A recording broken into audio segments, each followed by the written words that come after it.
Hello, ladies and gentlemen. This is Claudia Monacelli or Christelle Martinet. I use both names. And before I start, you have seen in the description of this conversation that I'll be talking to Ruth Montgomery. I'd like to thank a subscriber who pointed her out with a list of other names. And as I always say, I can only communicate with a spirit who is willing to communicate with me.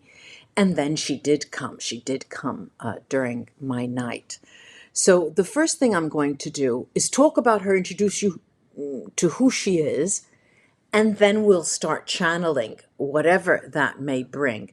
Before I start, I'd like to invite any of you who are interested in a private reading, whether it is channeling or an Akashic Records reading that I read, or soul therapy, to contact me in one of my two emails. And those of you who are interested in learning how to start moving, how to use your voice more functionally, and using breath work to help your consciousness, the first lesson is free, and it's a very nominal cost after that. Write to me in either of these two addresses. All right, so let me first get a picture of her up so you can, there you are, so you can see who she was, what she looked like. Now, Ruth Montgomery was a journalist, actually. She was a journalist with a very long and distinguished career as a reporter, a correspondent, and she was a columnist in Washington, D.C. Later in her life, she transitioned to a career and authored a number of books on metaphysical and New Age subjects.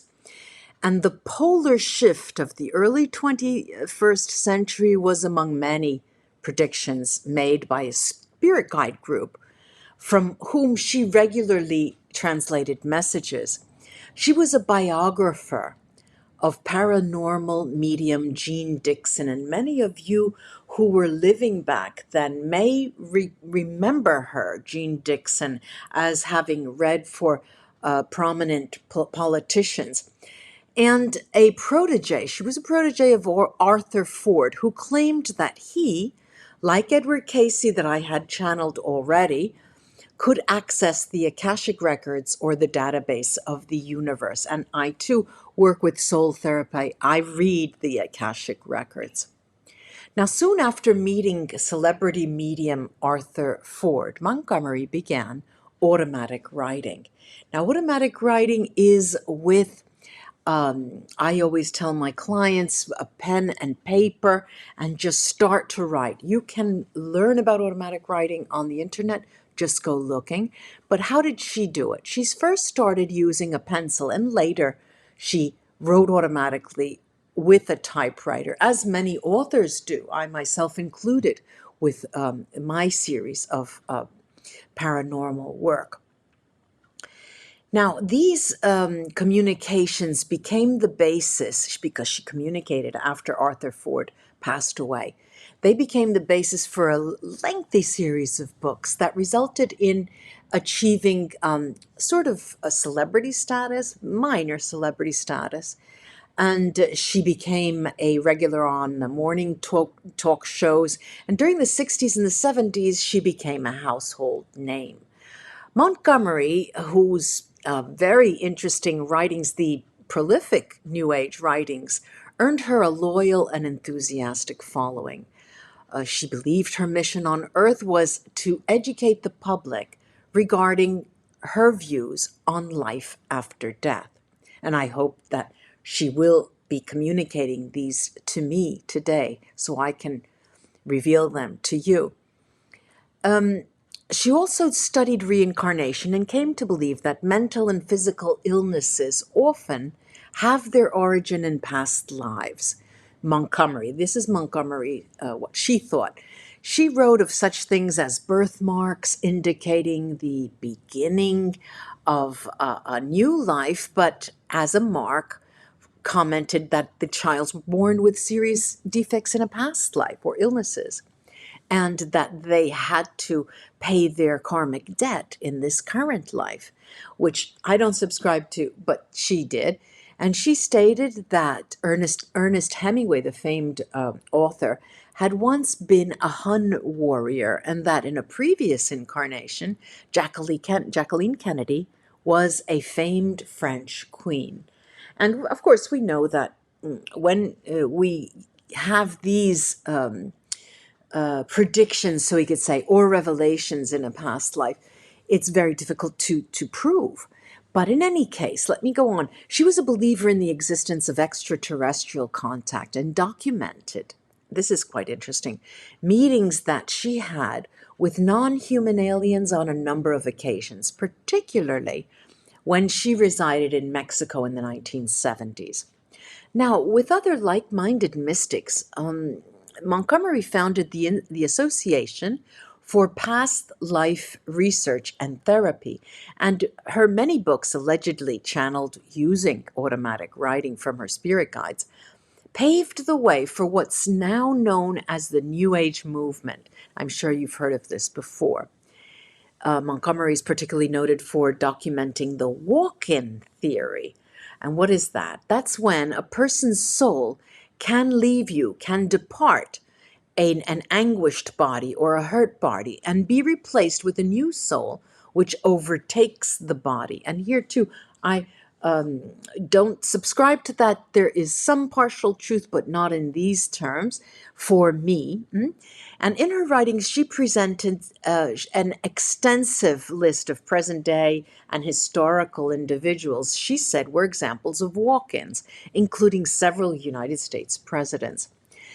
So let's bring her in and see if we can concentrate on her messages. And those of you who are watching, I know this is a pre-recorded video.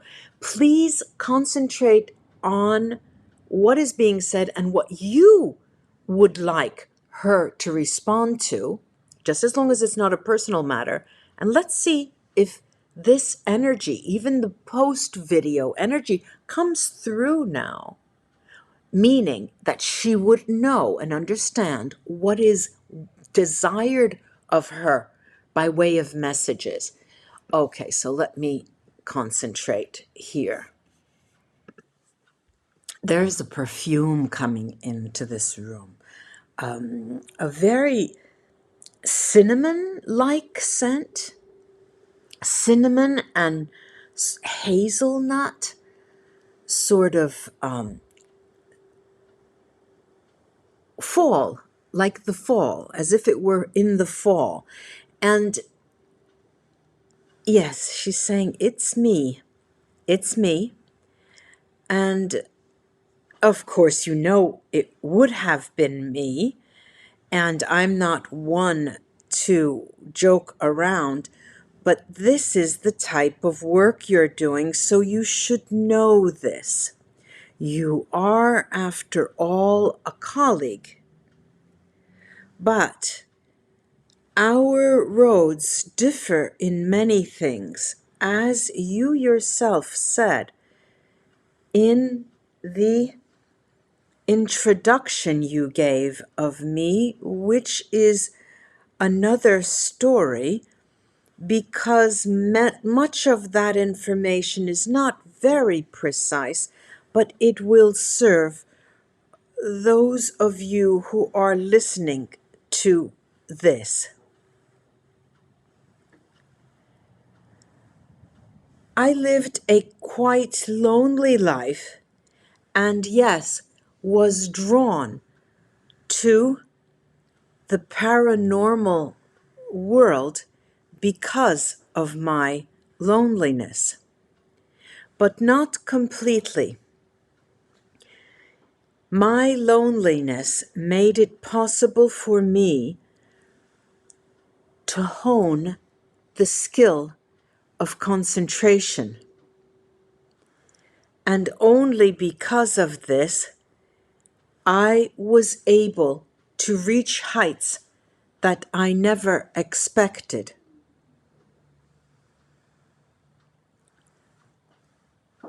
More so than my contemporaries, I believe.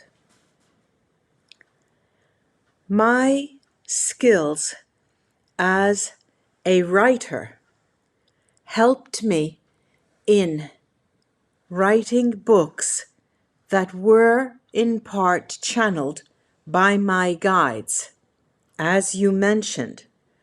But my works, those books, were also penned in my name, and my thoughts have been communicated as well.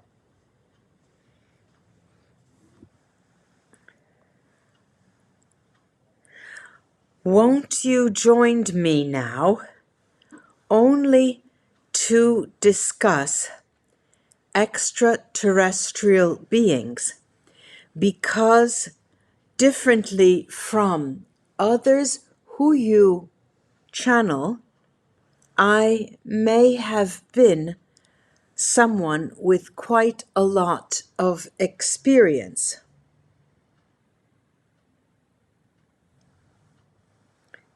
Quite simply, there are beings, although I cannot qualify them as human beings, that populate the universe and do not live on this planet, Earth, but hover.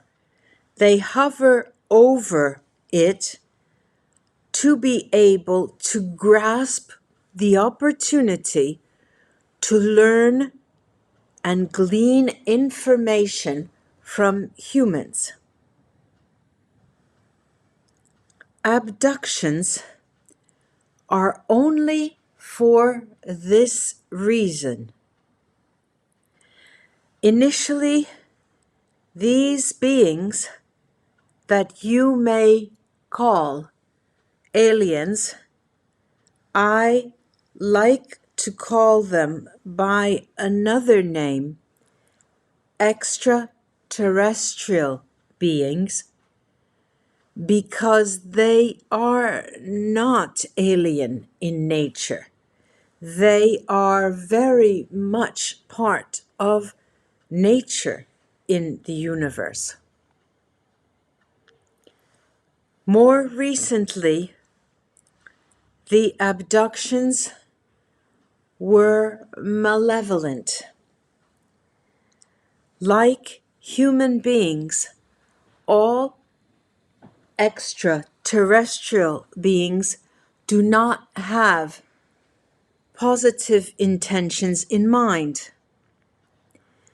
and their motivations are not what we might call honorable or pure or in the light.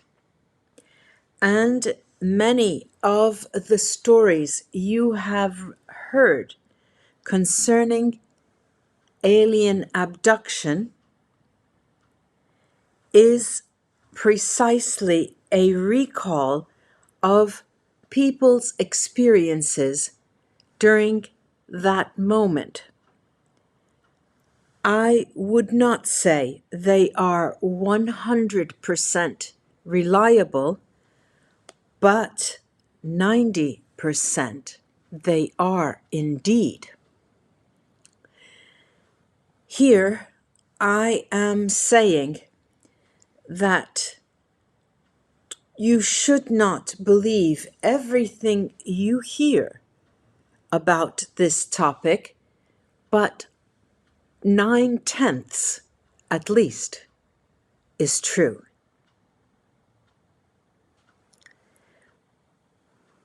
My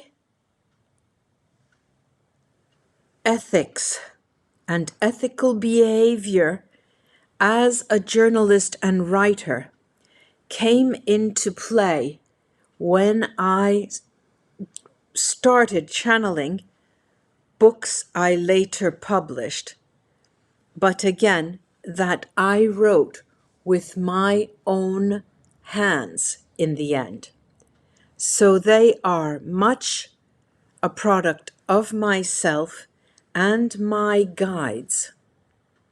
Everyone acts according to how they understand their guides are leading them, and I do the same.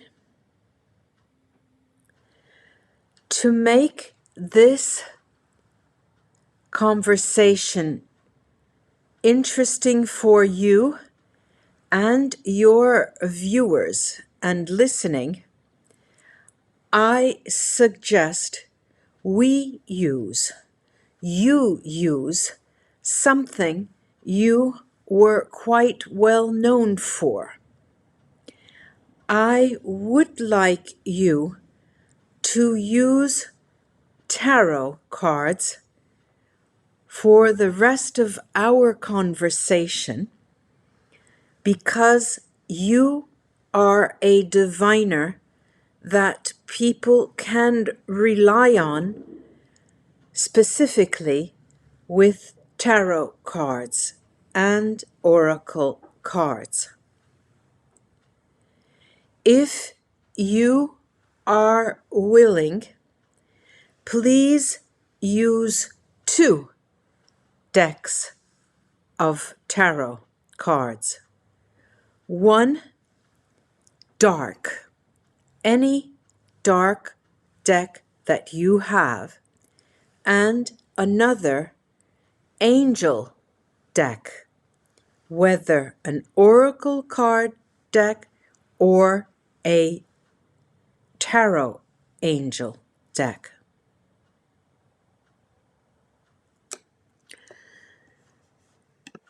This was a very specific request. I'm going to pause the video and get my setup. I'll get my cards ready. I'm going to then take up this conversation first by showing you 2 decks that I have taken. This is the Angel Tarot deck, and I have a deck called the Necromonium, the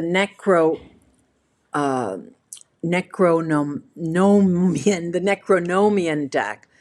It's a particular deck, and it is a deck that brings sort of the wanderings of a mad Arab called Al-Hazred to life. He's this Necronomicon tarot. I really don't even remember where I got it. Brings this phantasmagoric wandering of him into a deck. It's sort of a visceral deck. There are illustrations by a fantasy artist that capture the mythic and monstrous world of the Necromonicon. I can't even remember how to say it. While being true to life to a traditional tarot deck in many respects. So let's see if Ruth and what let me get settled before I take her up.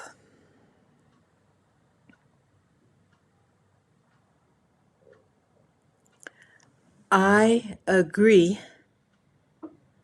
with both your choice of decks. Now, listen, and I would like you to answer a question I believe your audience would like to hear answered. Pull 3 cards from the Angel deck and 3 cards from the Necronomicon deck in answer to the question, will the pandemic be a way of life, or will we find respite or respite from the pandemic in the near future?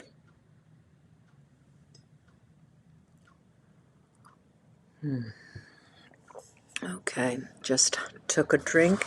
Let me, what an odd request. This has never happened to me. This has never happened to me. So, it's all about the pandemic. Okay, so I have the angel deck. I will show you the cards that are drawn.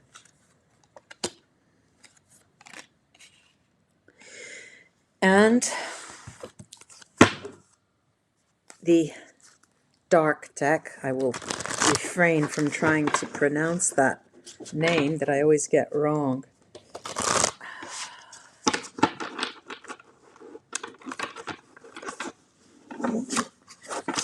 These cards are not wanting to speak.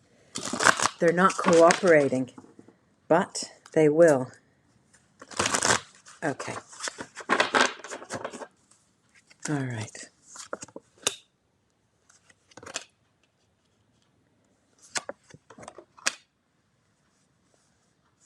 Okay. Now, first let me show you the cards. I have the Moon, Major Arcana. Next to that, I have the Six of Swords,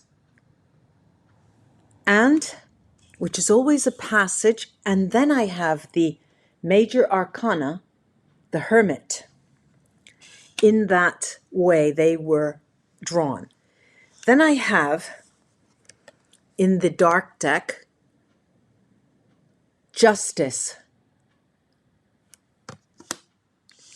Then we have the Five of Cups and the Six of Cups, which is a progression. Now, I know that she's going to want to then put in her 2 cents, and this is how I'm interpreting these cards here. I kid you not, I felt a sneeze coming on, a very strong sneeze, and I had to pause. That is very meaningful.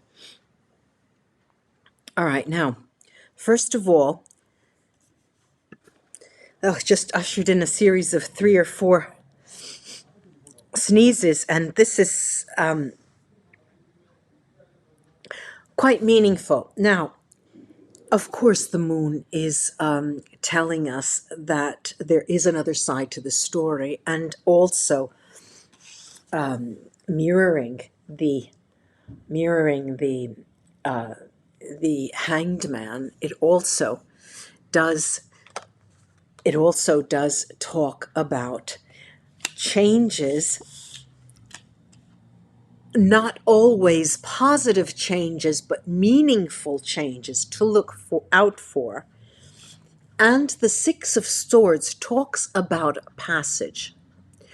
Now, a passage typically means that revelation, this card means revelation on the other side of the river, on the other sponda in Italian, on the other reef after we pass. Okay, so it typically talks of passing.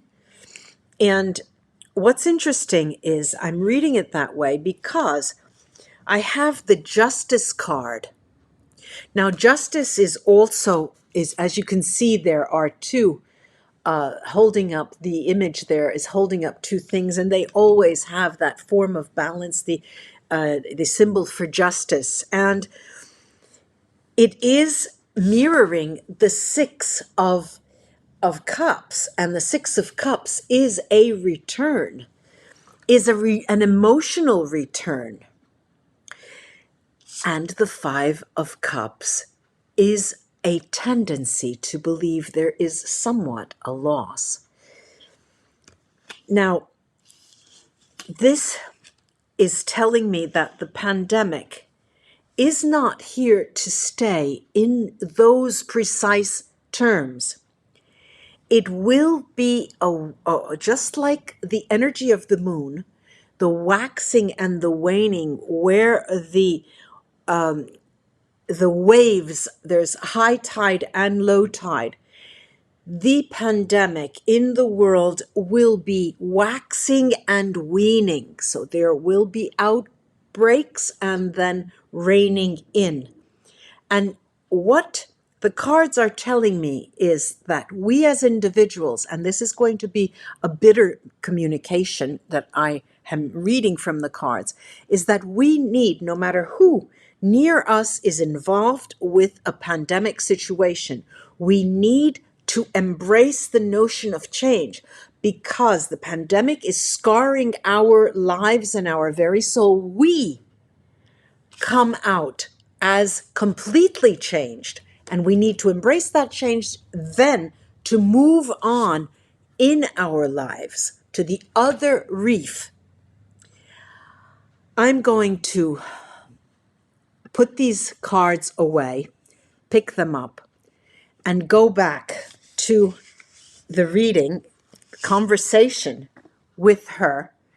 Take a sip of water, drink tea,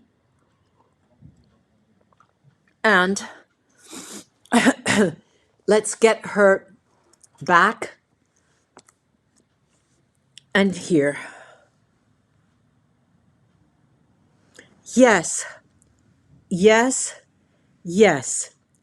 I absolutely, fully embrace your reading. And as I said, you are a reader who can cut through dark messages to glean the balanced equilibrium between light and dark, a light angel tarot deck, and a dark Necronomicon deck to understand what life's balance is all about. This is the most important message I have for those listening to me today. You will find that many of you who are gifted empaths and psychics often are the target of negative energy because your emphasis, most of your emphasis, and spiritually inclined people's emphasis is only on the light. Whereas the universe consists of both, and learning about one clarifies the other, and they work hand in hand. Yes, indeed, there is a veil that is your metaphor for death and passing. And yes, it is at the level of the veil that gifted diviners work, with one foot placed on the earth's life and another foot straddling the life beyond. If you are willing to continue, I would like to ask you to respond to another question. And rest assured, it will not be as difficult as this question. Again, using both decks, but this time start pulling cards from the Necronomicon Tarot. Answer the question: how can it be possible for people to better understand their life's purpose on earth?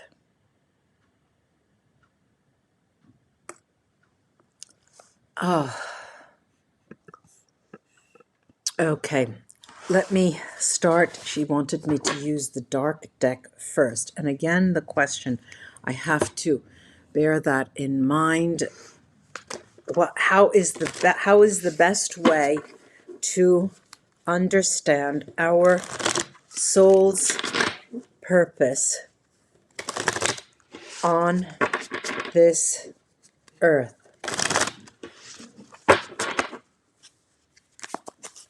Okay.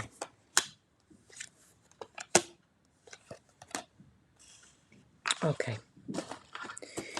And the angel deck now. Let me first show you that dark deck, the pulls. I have the 10 of coins. See, they're dancing around.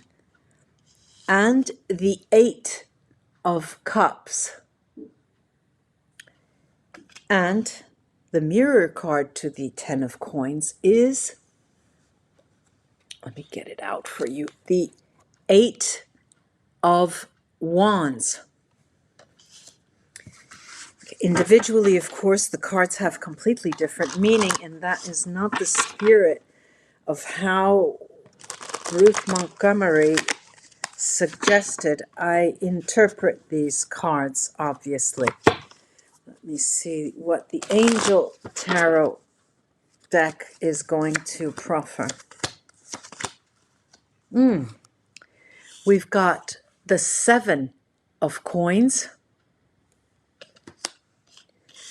the King of coins, quite a number of coins, and the 3 of swords. Now, of course, typically the 3 of swords is a heartache card, as the picture suggests.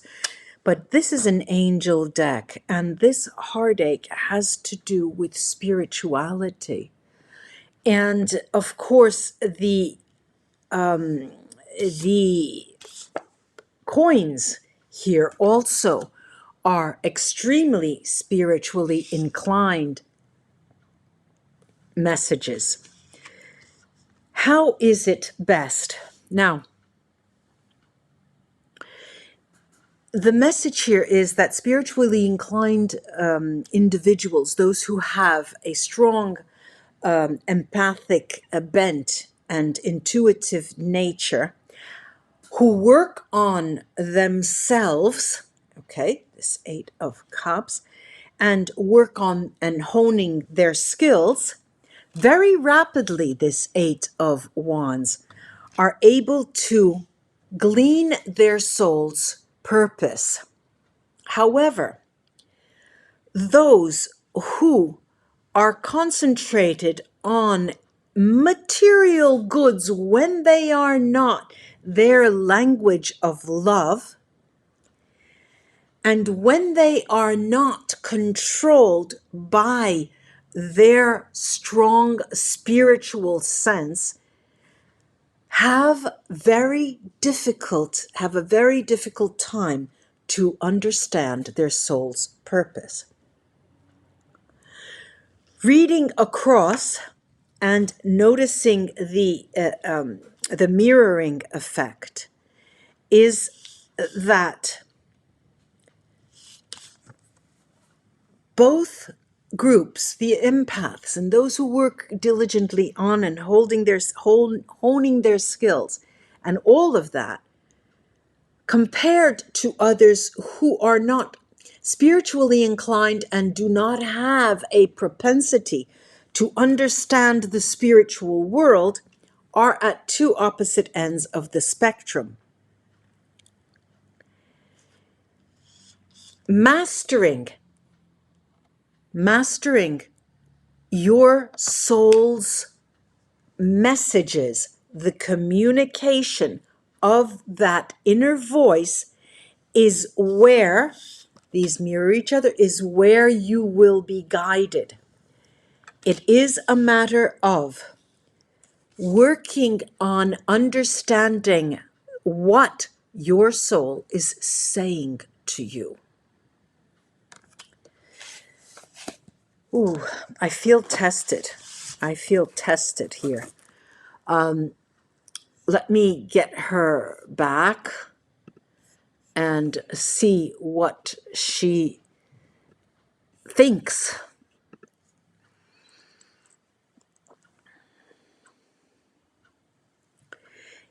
It is not what I think that matters, but what the individuals listening and watching this will take away that matters.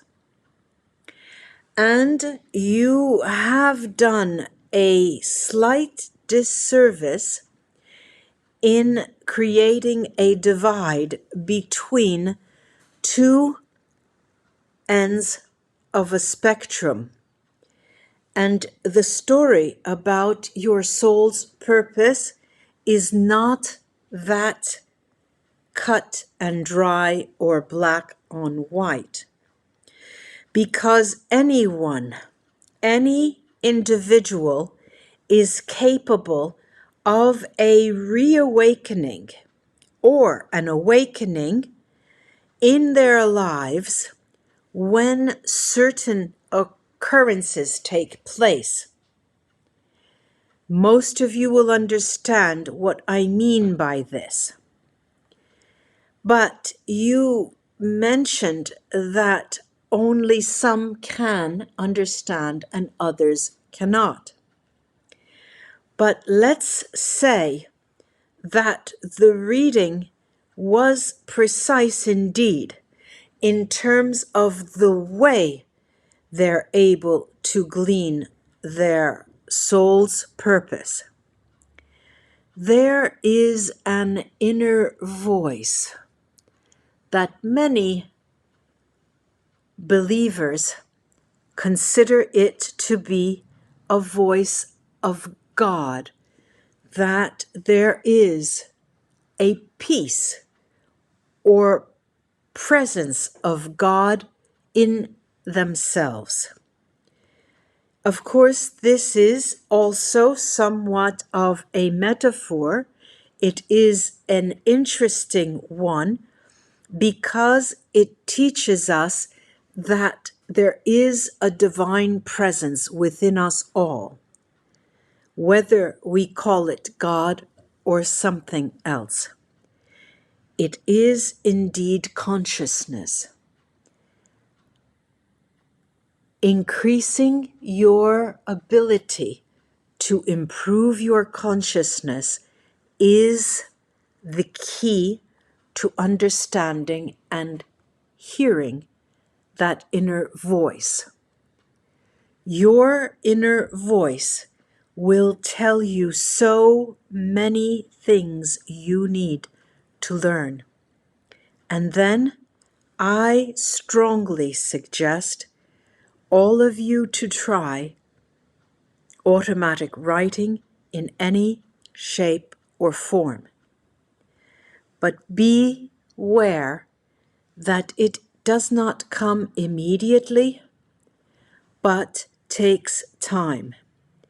And above all, be open to the practice of automatic writing and widen your scope of analysis when you reread those scribblings on a page. Look for recurrent thoughts and recurrent phrases or words. Thank you for having me communicate with you. It was such a wonderful experience. Be blessed. Goodbye.